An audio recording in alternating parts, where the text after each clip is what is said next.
नमस्ते बच्चों, मैं पिंकी गांधी फ्रॉम लियाल पब्लिक स्कूल। आज हम पढ़ेंगे पार्ट 2 वर्ण और विचार, जिसका इंट्रोडक्शन मैंने आपको पिछले क्लास में दिया था। आज हम अध्याय को पढ़ते हुए समझेंगे कि इसमें हमें क्या क्या बता रखा है। सबसे पहले देखो, हमें बता रखा है भाषा और वर्ण।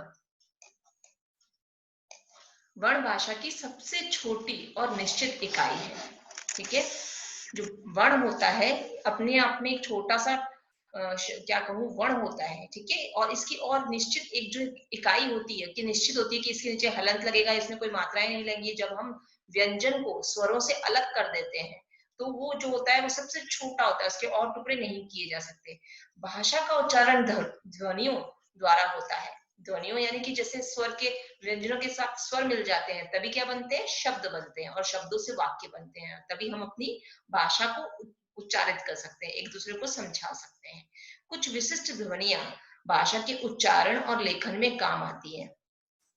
उनके लिए जो विशिष्ट चिन्ह निश्चित किए गए हैं वे ही क्या कहलाते हैं, वर्ण कहलाते हैं। कि हमें पता है अगर हमें ये शब्द बोलना है तो इसके साथ में हमें कौन सी मात्रा लगानी है और किस तरीके से इसको लिखा जाना है, कौन से वर्ण के बाद में कौन सा वर्ण लिखना है और कौन सी मात्राएं लगानी है, ये सब हमें निश्चित होता है। तो ये सब क्या कहलाता है, वर्ण कहलाता है। वैसे तो मनुष्य के मुख से बहुत सी ध्वनियां निकलती हैं, लेकिन सभी वर्ण नहीं होती। केवल कुछ ध्वनियों को ही स्वीकार करके उनमें प्रत्येक ध्वनि का एक विशिष्ट चिन्ह ही विशिष्ट वर्ण माना जाता है। जैसे अ एक वर्ण है जिसकी अपनी एक ध्वनि होती है, जबकि ई वर्ण की अपनी एक अलग ध्वनि है।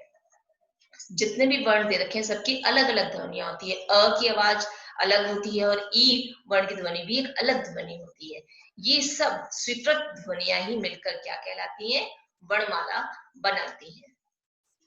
इन चित्रों को देखिए, दिए गए वाक्य हम आगे पढ़ते हैं। देखो देखो, सबसे पहले यहाँ पर देखा है जेकब पतंग उड़ा रहा है। जो जेकब है यहाँ पे पतंग उड़ा रहा है, और आगे दूसरे चित्र में हमें क्या दिखा रखा है, मोहिनी विद्यालय जा रही है, सलमा बगीचे में घूम रही है।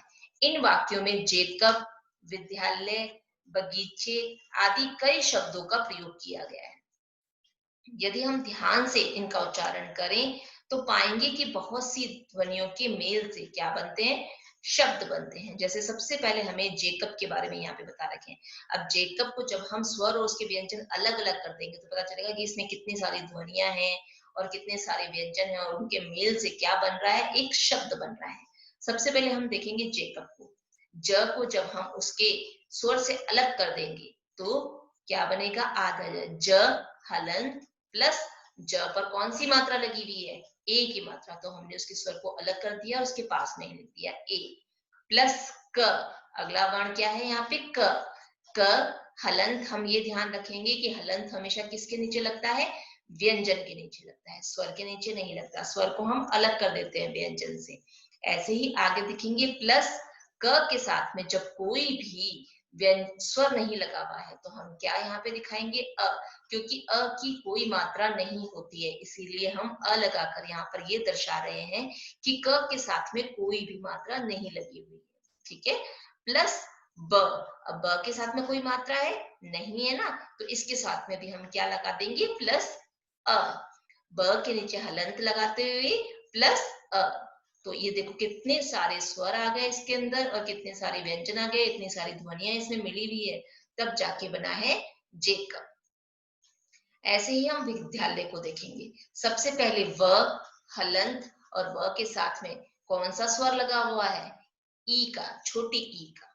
ठीक है, तो लिखेंगे प्लस ई प्लस द हलंत प्लस य हलंत प्लस आ। या के साथ में कौन सी मात्रा लगी हुई है, आ की मात्रा लगी हुई है, इसलिए हमने यहाँ पे आ लिख दिया। प्लस ल हलंत प्लस अ। क्यों, क्योंकि ल के साथ में कोई भी मात्रा नहीं लगी हुई है।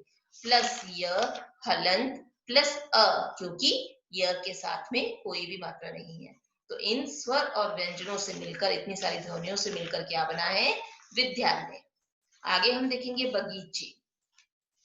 ब हलंत प्लस अ, क्योंकि ब के साथ में कोई भी मात्रा नहीं है, प्लस ग हलंत प्लस ई, बड़ी ई। ठीक है, क्योंकि ग के बीच में, ग के पीछे बड़ी ई की मात्रा लगी हुई है, प्लस च हलंत, च पर कौन सी मात्रा लगी हुई है? ए की, इसीलिए हम यहाँ पे स्वर को अलग करते हुए लिख देंगे ए। इन स्वर और ध्वनियों से मिलकर क्या बना है? इन ध्वनियों से मिलकर बने हैं बगीचे। इन ध्वनियों के और टुकड़े नहीं किए जा सकते। ब हलंत, इसका हम और टुकड़े नहीं कर सकते, ग के भी नहीं कर सकते, अ के भी नहीं कर सकते, ई के भी नहीं, मतलब ये जितने भी स्वर और व्यंजन दे रखे हैं ये अपने आप में टुकड़े हो चुके हैं, अब इसके और टुकड़े नहीं किए जा सकते। इस प्रकार हम कह सकते हैं कि वह छोटी से छोटी ध्वनि जिसके टुकड़े नहीं हो सकते हैं वो क्या कहलाती है? वर्ण कहलाती है। ठीक है, ये जो अलग अलग हमने करके यहाँ पे लिखा है ना, ये वर्ण है, इसके हम और टुकड़े नहीं कर सकते, इसीलिए क्या कहलाते हैं? वर्ण कहलाते हैं। वर्णों का व्यवस्थित समूह, व्यवस्थित रूप जो है वो क्या कहलाता है? वर्णमाला कहलाता है। जब हमें पता है कि इस शब्द के बाद ये मात्रा लगानी है, ये वर्ण लिखना है, तो उससे मिलाकर के जब एक शब्द बनेगा, जैसे हमने यहाँ पे लिखा है सबसे पहले जेकब, तो हमें पता है कि ज के ऊपर हमें एक ही मात्रा लगानी है, फिर क लिखना है, फिर ब लिखना है। जब हम इसको लाइन से क्रम से लिखेंगे तभी क्या बनेगा? वर्णमाला बनेगी। आगे हम देखते हैं पेज नंबर 8।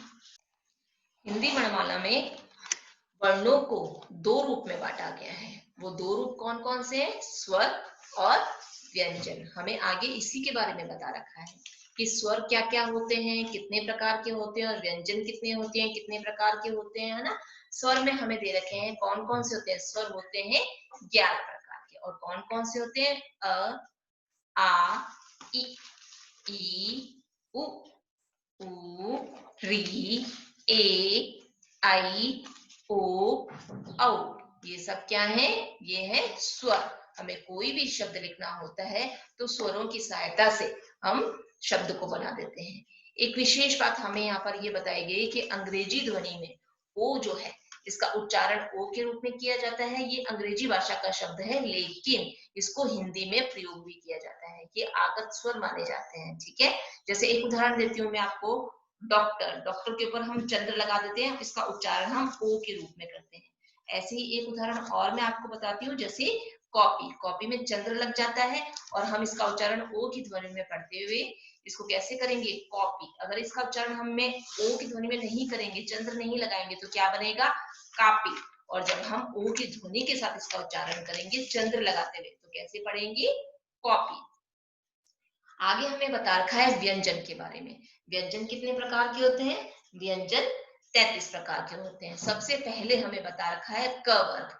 क वर्ग के अंदर ये व्यंजन आते हैं, जैसे क, ख, ग, घ, ण।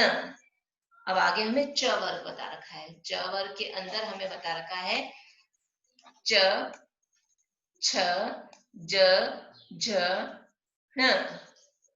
इसे हम कहते हैं च वर्ग। आगे हमें बता रखा है ट वर्ग। ट वर्ग में आता है ट, थ, ड, ण, ण। आगे है त वर्ग। त वर्ग में त, थ, द, ध, न। फिर है प वर्ग। प वर्ग के अंदर प, फ, ब, भ, म। अंतस्थ व्यंजन, उसमें आते हैं य, र, ल, व। उष्म व्यंजन श, श, स, ह। मान्य व्यंजन ड, ण। संयुक्त व्यंजन श, त्र, य, श। ये हो गए हमारे व्यंजन के वर्ग।